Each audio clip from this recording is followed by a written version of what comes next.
Welcome बच्चों। तो चलिए शुरू करते हैं आज का प्यारा सा सेशन।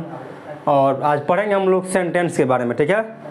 पढ़ेंगे सेंटेंस होता क्या है, सेंटेंस को कितने भागों में बांटा गया है, सेंटेंस लिखते समय किसी को क्या क्या ध्यान रखा जाना चाहिए, ठीक है। यानी सेंटेंस को लिखते समय हमें किन किन बातों का ध्यान रखना चाहिए, ठीक है। चलिए शुरू करते हैं हम। सबसे पहले हेडिंग दिया हुआ है सेंटेंस यानी वाक्य। सेंटेंस का मीनिंग वाक्य होता है हिंदी। इसका डेफिनेशन जो होगा a group of words that make complete sense. यहाँ पर कंप्लीट सेंस को ध्यान देने वाली बात है, ठीक है।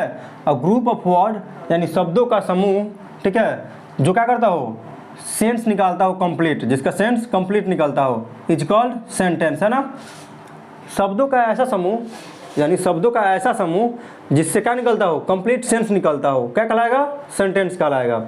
यदि शब्दों के समूह हो और उसका कोई मीनिंग ना निकले तो क्या कहलाएगा, सेंटेंस नहीं कहलाएगा। जैसे कि यहाँ पर देखिए, ए बॉय इज रजनीश, ठीक है। यहाँ पर क्या है, एक वर्ड, दो वर्ड, तीन वर्ड और चार वर्ड मिला दिए हम लोगों ने, ठीक है, और एक सीक्वेंस में लिख दिया है। फिर भी इसका मतलब निकल रहा है, बिल्कुल नहीं निकल रहा है, यानी कि ये सेंटेंस नहीं है। फिर लिखते हैं हम एक और, इसी को सही करते हैं, यानी प्रॉपर ऑर्डर में लिखते हैं। जैसे कि रजनीश इज ए बॉय, यानी Rajneesh is a boy. Words same है, जितने वर्ड्स इसमें हैं उतना ही इसमें भी है, और जो इसमें है सेम टू सेम वर्ड को इसमें लिखा गया है ना। लेकिन मतलब क्या हुआ यहाँ का, Rajneesh is a boy, Rajneesh एक लड़का है, यहाँ पर इसका कुछ मतलब निकल रहा है। Still this sentence is not perfectly true और राइट, ओके, बिकॉज क्योंकि ये सेंटेंस अभी भी सही नहीं है, क्योंकि यहाँ पर फुल स्टॉप नहीं था।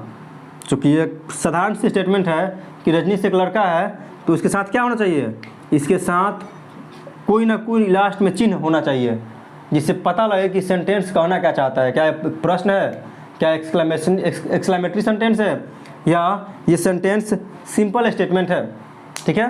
तो हम लोगों को सेंटेंस बोलने के बाद, इसका हिंदी पढ़ने के बाद पता लगता है कि रजनीश एक लड़का है, यानी एक साधारण सी स्टेटमेंट है, और जिसके लिए हमको क्या करना पड़ेगा, इस बॉय के बाद यानी सेंटेंस के लास्ट में फुल स्टॉप देना पड़ेगा, है ना। दूसरा सेंटेंस देखिएगा जो एग्जाम्पल में दिया गया है, रानी इज अ गर्ल ब्यूटीफुल। यहाँ तक तो आपको ठीक लग रहा हो, रानी इज अ गर्ल, लेकिन लास्ट में जो ब्यूटीफुल लगाया गया है, ये क्या कर रहा है, सेंटेंस के अंदर जो वर्ड्स प्रयोग किए गए हैं उसका सीक्वेंस खराब कर रहा है, यानी इसका मीनिंग नहीं निकल पाएगा। और जब तक मीनिंग निकलेगा नहीं तब तक सेंटेंस बनेगा नहीं। यहाँ देखिए, रानी इज अ गर्ल, ठीक है, रानी एक लड़की है खूबसूरत। ऐसे थोड़ी ना होता है, बनता क्या हम लोग का, रानी एक खूबसूरत लड़की है ना। तो यहाँ क्या करना पड़ेगा हमको, इसको प्रॉपर ऑर्डर में लिखना पड़ेगा। ये सेंटेंस टोटली रॉन्ग है। राइट क्या होगा, रानी इज ए ब्यूटीफुल गर्ल, यहाँ भी छोड़ दीजिए। अब क्या सेंटेंस पूरा हुआ हमारा, जी नहीं, ये सेंटेंस हमारा राइट नहीं है। क्यों राइट नहीं है, क्योंकि इस सेंटेंस के लास्ट में जो है कोई मार्क नहीं है। क्या ये क्वेश्चन है, या एक्सक्लेमेटरी सेंटेंस है, ऑप्टेटिव सेंटेंस है, क्या है। एक तो सिंपल सा स्टेटमेंट है ना जी कि रानी एक सुंदर लड़की है ना। तो इसके साथ क्या लगाएंगे हम लोग, फुल स्टॉप लगा देंगे, है ना।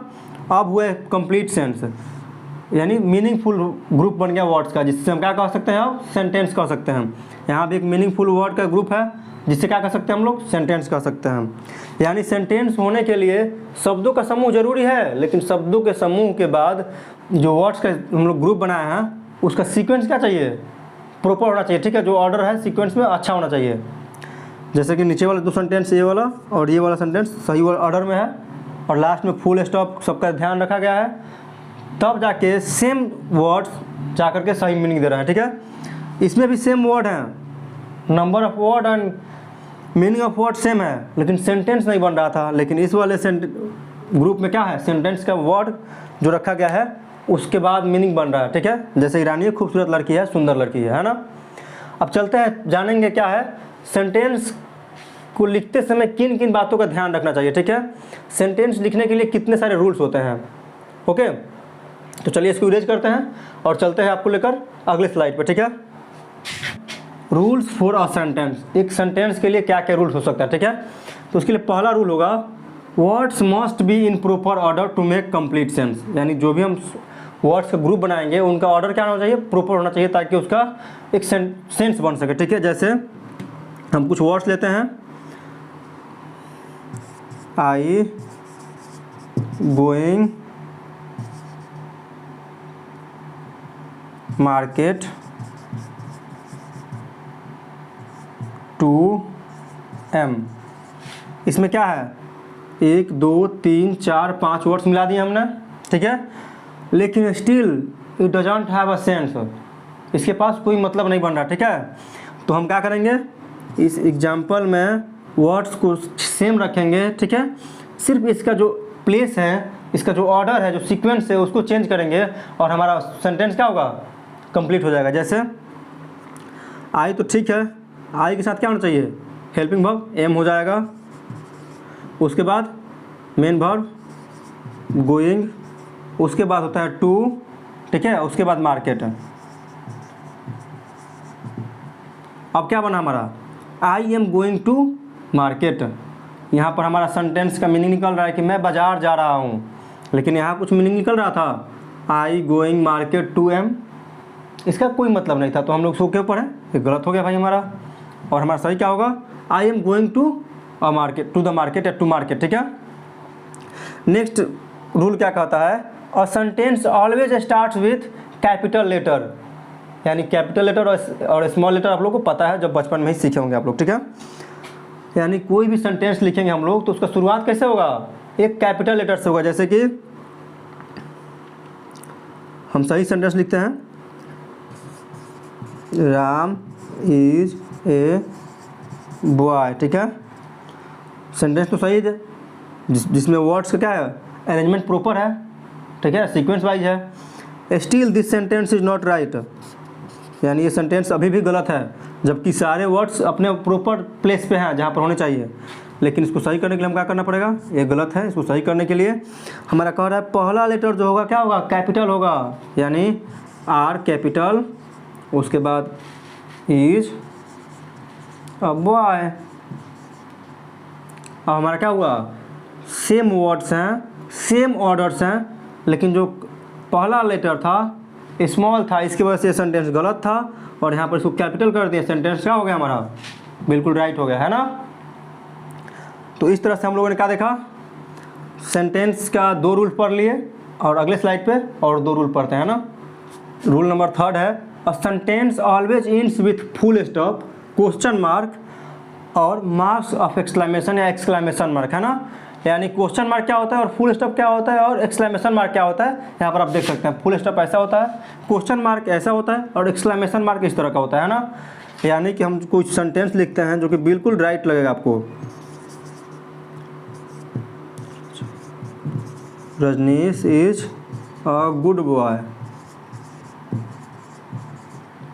ठीक है, लेकिन यहाँ पर Rajneesh is a good boy words proper order में है, शुरुआत कैपिटल लेटर से हुआ है, मीनिंग निकल रहा है वो सेंटेंस वर्ड्स का, ठीक है, ग्रुप का, लेकिन still this sentence is not right because it doesn't have any marks, ठीक है, इसके पास कोई चिन्ह नहीं है, क्योंकि प्रश्न किया गया है या किसी के बारे में साधारण सी स्टेटमेंट है, ठीक है।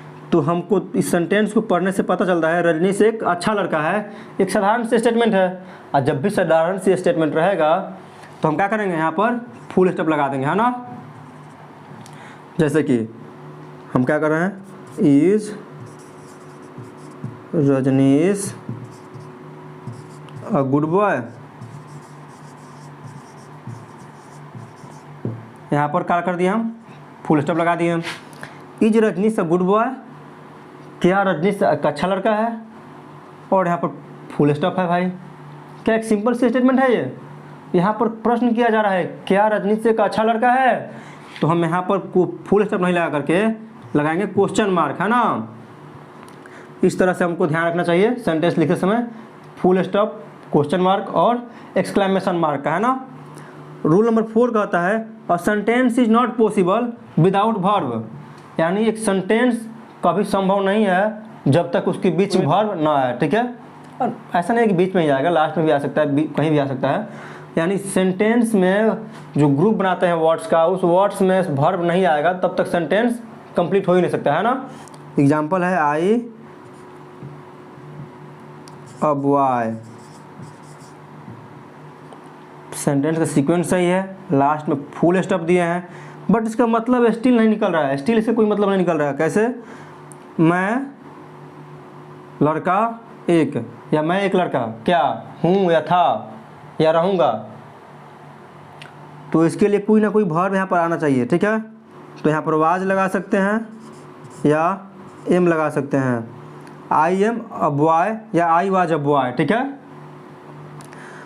इस तरह से हम लोगों ने समझा रूल ऑफ सेंटेंस, ठीक है। सेंटेंस के 4 रूल हम लोग पढ़ चुके हैं। अब पढ़ेंगे हम लोग पार्ट्स ऑफ सेंटेंस, यानी सेंटेंस के कितने अंग होते हैं या कितने हिस्से होते हैं, ठीक है। तो चलते हैं नेक्स्ट स्लाइड पे। इस स्लाइड में हम लोग पढ़ेंगे पार्ट्स ऑफ सेंटेंस, ठीक है, यानी सेंटेंस के कितने पार्ट्स होते हैं। तो सेंटेंस के मेनली 2 पार्ट्स होते हैं, सब्जेक्ट और दूसरा प्रेडिकेट, ठीक है। पहला सब्जेक्ट और दूसरा प्रेडिकेट, है ना। सब्जेक्ट क्या होता है? द सब्जेक्ट इज व्हाट और whom the sentence is about, यानी सेंटेंस किसके बारे में बात करना चाहता है, ठीक है। या सेंटेंस में जिसके बारे में हम लोग बात करते हैं वही क्या होता है? सब्जेक्ट होता है। जैसे एग्जांपल में देख सकते हैं यहाँ पर, Ram is a good boy, Ram एक अच्छा लड़का है। दूसरा, I am going to market, है ना। I am going to market, यहाँ पर 2 सेंटेंस लिखा गया है। इसमें सेंटेंस में किसके बारे में बात किया जा रहा है? बात किया जा रहा है राम के बारे में, ठीक है। कि यहाँ कुछ भी काम कर रहा है तो कौन कर रहा है, ठीक है, समझे आप। सेंटेंस में काम कौन कर रहा है, या about whom we are talking in this sentence, यानी किसके बारे में हम लोग बात कर रहे हैं इस सेंटेंस में। तो हम लोग बात कर रहे हैं राम के बारे में, तो राम यहाँ क्या हो जाएगा? सब्जेक्ट। और इसमें देखिए I am going to market, यानी मैं मार्केट जा रहा हूँ। तो इस सेंटेंस में किसके बारे में बात किया जा रहा है? मैं के बारे में बात किया जा रहा है ना, मेरे बारे में बात किया जा रहा है ना। तो यहाँ पर आई क्या हो जाएगा? सब्जेक्ट। या ऐसे भी कर सकते हैं, जो भी सेंटेंस में आपका वर्ब रहेगा उस वर्ब के साथ क्या लगाकर प्रश्न कीजिए, सॉरी कौन लगाकर, ठीक है, हु लगाकर प्रश्न कीजिए कि who is going to the market, तो आंसर आएगा आई, ठीक है। तो आई को क्या हो जाएगा? यहाँ पर सब्जेक्ट हो जाएगा और यहाँ सब्जेक्ट हो जाएगा। और यहाँ पर the predicate tell something about subject, यानी प्रेडिकेट का डिफिनेशन क्या हो जाएगा? प्रेडिकेट क्या करता है? सब्जेक्ट के बारे में कुछ बताता है, ठीक है। तो यहाँ पर एग्जांपल में इसी एग्जांपल समझ सकते हैं आप लोग, Ram is a good boy, तो प्रेडिकेट क्या करता है? सब्जेक्ट के बारे में कुछ बताता है। तो यही न बताया जा रहा है सब्जेक्ट के बारे में कि सब्जेक्ट क्या है? अच्छा लड़का है। तो ऐसे भी कर सकते हैं, सब्जेक्ट को छोड़कर सेंटेंस में जितने पार्ट्स बच जाते हैं उसको क्या कहेंगे? प्रेडिकेट कह सकते हैं। यानी ये सारा पार्ट क्या हो जाएगा हमारा? प्रेडिकेट। और यहाँ ये सारा पार्ट क्या हो जाएगा? प्रेडिकेट, है ना। आई होप सेंटेंस आप लोगों को बढ़िया समझ में आया होगा। और इस तरह से हम लोग सेंटेंस को कंप्लीट किए। मिलेंगे अगले वीडियो में, तब तक के लिए बाय।